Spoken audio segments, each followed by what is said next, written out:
天氣咁炎熱，食返個涼拌茄子就啱晒啦。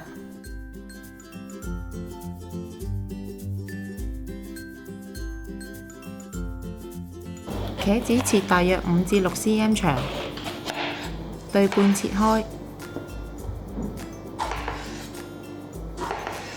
預備1鍋水，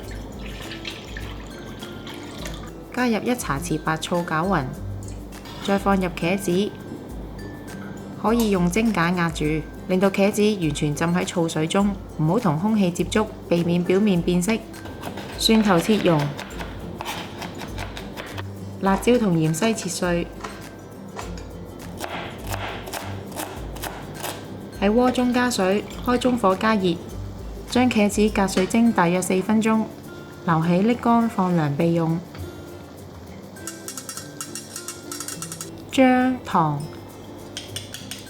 生抽、鎮乾醋、麻油撈勻，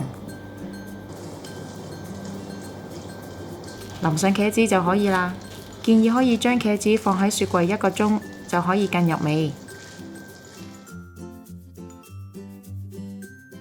鍾意我哋條影片嘅朋友可以 Like、Subscribe、Share， 同埋記得撳着個鐘仔，可以第一時間收到我哋嘅最新資訊同埋影片。